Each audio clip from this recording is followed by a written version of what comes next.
CCTV ফুটেজে দেখা যায় একটি রেস্তোরাঁর ভেতর থেকে টেনে হিঁচড়ে নিয়ে আসা হচ্ছে বৈষম্য বিরোধী ছাত্র আন্দোলনের কয়েকজন নেতাকে।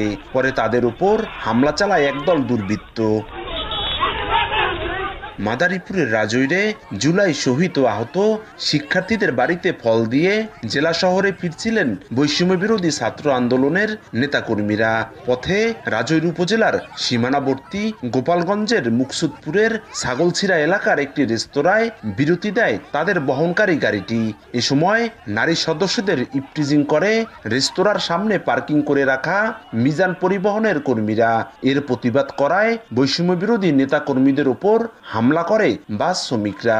মঙ্গলবার সন্ধ্যার এই ঘটনায় আহত হন 5 জন। আমাদের হাতে অনেক কিছু ছিল, কারো হাতে চাপা দিয়েও ছিল। এটা যদি পরিকল্পিত না হয় তাহলে ওইগুলা কেন থাকবে ওদের কাছে? আর সবচেয়ে বড় বিষয় হচ্ছে মেয়েদের গায়ে ওরা খুব বাজেভাবে মারছে। এটার অবশ্যই বিচার চাই। শহীদ পরিবারের সাথে সাক্ষাৎ করতে যাচ্ছিলাম, আর আমরা তাদের জন্য মৌসুমি ফল নিয়ে যাচ্ছিলাম। তাহলে কেন আমাদের উপরে হামলা হলো, কেন তারা হামলা করলো, এটার বিচার হচ্ছে, আমরা সুস্থ বিচার চাই। ইফটিজিং করছে, আরও মেয়েদের অনেক কিছু বলছে। তা ওই কারণে ওই সুবাদে আমরা যে বলা করছি, তা ওনাদের সাথে আমাদের কথা কাটাকাটি হইতেছে। এর মধ্যেই হোটেলের স্টাফরা বাইরে ওনাদের হাতে লাঠি ছুরি এসব নিয়ে করছে, আমাদের আক্রমণ করছে। আমার মনে হচ্ছে এটা পুরো পরিকল্পিত, আর নয়তো হুটহাট করে একটা ইনস্ট্যান্ট গ্যাঞ্জামে তো কখনোই দেশীয় অস্ত্র থাকতে পারে না। একটা মবের মতন তৈরি করে তাদের উপর আক্রমণ করা হয়। খবর পেয়ে ঘটনাস্থলে গিয়ে পরিস্থিতি নিয়ন্ত্রণে আনে পুলিশ ও সেনাবাহিনী। আহতদের উদ্ধার করে মাদারীপুর 250 শয্যা জেলা হাসপাতালে ভর্তি করা হয়। মারামারির অভিযোগে আমাদের কাছে 5 জন ছাত্র এসেছে। আমরা তাদের দেখে এদের মধ্যে 2 জনকে আমরা ভর্তি দিয়েছি এবং 3 জনকে প্রাথমিক চিকিৎসা দিয়েছি। 2 জনের অবস্থা স্থিতিশীল আছে এবং আমাদের অবজারভেশনে চিকিৎসাধীন আছে।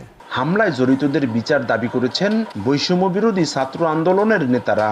বৈষম্য বিরোধী ছাত্র আন্দোলন আজকে এইটার শিকার হয়েছি, আগামীকাল অন্য কেউ হইতে পারে। যেহেতু আমাদের বৈষম্য বিরোধী ছাত্র আন্দোলনের 2-3 জনকে আহত করা হয়েছে, আমরা এটার বিচার চাই। ঘটনাস্থল থেকে একজনকে আটক করেছে পুলিশ, বাকিদের ধরতে চলছে অভিযান। বৈষম্য বিরোধী ছাত্র আন্দোলন ছিল, সাধারণ পাবলিক ছিল, ওরা মারামারি করতে গিয়ে একটু মারামারি হয়েছে। পুলিশ নিজেরাই বাদী হয়ে আমরা মামলা করবো।